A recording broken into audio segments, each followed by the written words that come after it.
Hello everyone, welcome to Wicked West Books. My name is Meg West and this is my March wrap-up for 2024. I had a very busy week last week and I didn't end up filming like I meant to. I wanted to, but I didn't end up doing it. I needed sleep. It's really what it comes down to. I needed some sleep before the work day that I had, and I could have filmed earlier and I didn't. So this video is very late, but I will still be putting up a video on Wednesday. It will be my first Aurelium vlog for the month, and I'm looking forward to that. I'm trying to get a little bit of my day-to-day life and reading and stuff into the vlogs, so you'll hear me say good morning to you a few times. I read 12 books during the month of March, which brought me up to, I think, 28 total. I'm at 31 now. I've already read 3 books this month, but we're talking about the books that I read last month. So, more or less in order, and to talk about them just a little bit, the first book that I finished during the month of March was In Sylvan Shadows by R.A. Salvatore. This got a 4.5 star rating from me after the Caw Pile. I do book reviews, written ones, for all of these, so if you want to see some written thoughts out, my Goodreads is linked down below so that you can see the full thought out reviews of these books. In Sylvan Shadows is the second book to the Cleric Quintet. It's about a 10-hour audiobook. I listened to it on 2x speed, got through it in like a day, and for this one, the thing that shines the most is the characters, and one in particular is Pickle. I love that dwarf so much. I would love to just have a series based on the Boulder Shoulder brothers from these books. I would. It's the second book in a series. I did read the first book last month, and I even did a video discussion with it with my husband because it was our buddy read, and I just wanted to keep going in the series for that this month. So I started with In Sylvan Shadows. After that, I read Dark and Shallow Lies by Jenny Myers Sain. I loved this book. I did a full video review on it after I did a full written review on my Goodreads. This book was so good. I thought it was so good. It got a 5-star rating for me, and I want to read more. I will be buying a couple more Jenny Myers Sain books actually really quickly, like next week, I think, because there is a book signing that will be going on, and I'm just going to get even more books by her that are signed. This book is a YA kind of slightly paranormal, thrillery mystery type book. This one takes place in Louisiana. It is a standalone. I enjoyed the characters immensely. The atmosphere was absolutely gorgeous and I thought pretty flawless. And I enjoyed the rest of it a whole lot too. So if you want my full thought out thoughts on this, then I have a book review up.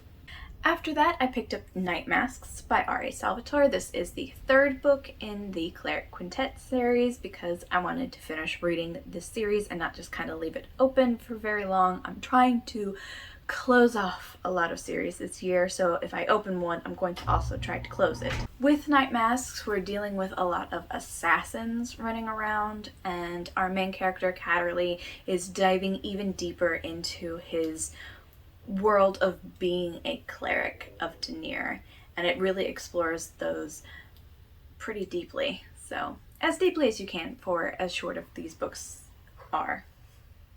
Words. After that, I picked up A Psalm of Storm and Silence by Roseanne A. Brown. This book is the second book for the Song of Wraiths and Ruin duology, and I thought it was a fantastic way to close off this duology. I just need to now find myself a copy of the second book so that I can have the complete duology because I really liked it. This second book in the series got a 4.5 stars for me. The characters were great. The atmosphere I absolutely loved. The writing was fantastic. Plot, intrigue, logic, entertainment, all of them rated pretty high, and I really enjoyed going through this. One of my favorite parts about the book was the way that the ending was done. It gives you some maybes on what happens after the duology, but it lets you kind of make up your mind yourself on how that goes, and I really enjoyed that. The next 5 books I'm actually just going to talk about as the series whole. The first book in that series is Curse the Dark by Liana Grant. The next books in the series are Curse the Soul, Curse the Heart, Curse the Past, and Curse the Truth. These are the 5 books in the series that are out. Let's ignore book 5 for just a second. Just 1 second. Book 1, 2, 3, and 4, I devoured them. Once I actually started reading them, book 1 I picked up and then put down for a few days because I wasn't sure how much I was wanting to get into it. But once I made the decision to pick it up, I was entertained. These are very short books. They are on Kindle. They don't cost a lot. I think you can get the first book for free on Kindle Unlimited. It was so entertaining to read about this poor girl who gets kidnapped by these 2 old ladies, taken across several state lines in the trunk of a car, only to wake up and be told that she has magical abilities and we need your magical abilities to help us save this most powerful witch in this town of paranormal creatures. It has centaurs, it has trolls, it has werewolves, witches, dwarf. There's a dwarf in it. I liked the dwarf quite a bit. Pike is very aesthetic in character, and I love when dwarves are like that. It's just that way they have of insulting people and no one actually is insulted by them. I love that. This was so much fun to read through. Each book is only about 200 pages, but I still read like the whole 5 books across, I think, a 3-day-ish period. Yeah, something like that. So 1,000 pages across 3 days. It went really quickly. And books 1, 2, 3, and 4 were fantastic. Were they perfect? Were they works of like literary genius? No, but they were so much fun. They were so much fun. And then I got to book 5. The first books in the series range from 4 to 4.5 stars. Book 5. Let's talk about Curse the Truth for just a second. It got a 3-star rating. Can you at least turn it down when it's commercials? Anyway, not the worst backing track for this book. Oh, okay, so they all came out during the end of 2019 and the beginning of 2020. All 5 of these books. And nothing has come out since. Book 5 is not the final book in the series. So if you pick it up expecting to have a fun time, you will not get a satisfying ending, and we might not even get an actual ending at all. I had a lot of issues with book 5. The characters were getting a little bit stale. If you're going to have a series where things keep going, there still has to be some change. Even for like famous, fantastic books like the Janet Ivanovich One for the Money series, I got tired of the wiffle waffling through the entire series. By the end of a book, a decision is made, and then by the start of the next book, she's like, oh, well, maybe I don't actually want to do that decision. This book had that feel to the entire story.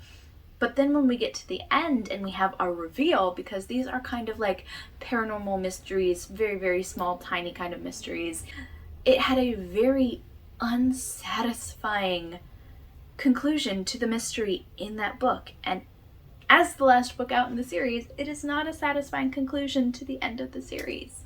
Because it's not. There's supposed to be more. And it's been 4 years since this last book came out. I do not know if more is coming. I know that she was working on book 6. There is an interview question on Goodreads because I did look for answers. There is an interview answer on Goodreads saying that she is working harder on 6, but because of all of the books that are out, she has to form the connections throughout the book, and it's taking her longer to write. But it's been 4 years, and including my written review on Goodreads, it has 2 reviews. I don't think we're getting book 6, and that is just so disappointing to realize that on book 5 in a series that I devoured in a matter of days. The next book we talk about is Space Wolves by William King. I give this a 4-star rating. This was my husband's choice for buddy read for this year, so if you want lots of in-depth thought and discussion on this one, there is a video up on my channel for this. This is Space Vikings. It is the start to how a Viking can become a space Viking. And that's kind of the basic plot. It's a lot of training, learning, and figuring out how to do these higher techy things when you came from a Viking culture, a fully Viking culture. And it is a Warhammer novel, Warhammer 40k, and it's, you know, it shows how it kind of turns from a fantasy world to a sci-fi world and how it can kind of blend in the middle, and it was an okay read. It was well written. My biggest kind of issue with the book, other than me not just being interested in Warhammer, was just that the main character, I found him kind of flat. He was, to put it the way that I like it, he is an amalgam of his branch of people, not his own person. So that was a tad disappointing on his personal story, but it wasn't bad. And the last 2 books that I read during the month of March were The Fallen Fortress and The Chaos Curse by R.A. Salvatore. This is, of course, book 4 and 5 in the Cleric Quintet. Book 4, we have the big show-off fight that this series has been building up to, and then book 5 is dealing with some loose ends that have been left throughout the season to just kind of wrap it all up at the end and show how the Edificant Library is going to work going forward after all of the changes that have been brought to it through this series. They got a 4.5 and a 5-star rating from me. A high impact to the rating for these is just my enjoyment of them. My nostalgic ratings of having read this 15 plus years ago and then reading them again now and seeing how my memory of them compares. So that is going to be it for this video. All in all, I think it was a pretty good reading month for me. I don't know if the catnip is enough to offset being held. I think book 5 needs to be rewritten, or it needs to just have more books in the series. So hopefully this month also is a really good reading month and I don't go into a slump because of how much I read last month. That is something I'm very much hoping does not happen. If I try to do too much too quickly, it leads to a reading slump for me. That's going to be it for this video. I hope you guys enjoyed it. There will be a vlog video up on Wednesday, so keep an eye out for that. That's going to be it for this video. I hope you guys enjoyed it. If you did, please give me a like. Feel free to comment down below what your favorite book was that you read this month. Mine is A Dark and Shallow Lies. And I will see you guys in a few days with another video. Have a wicked day.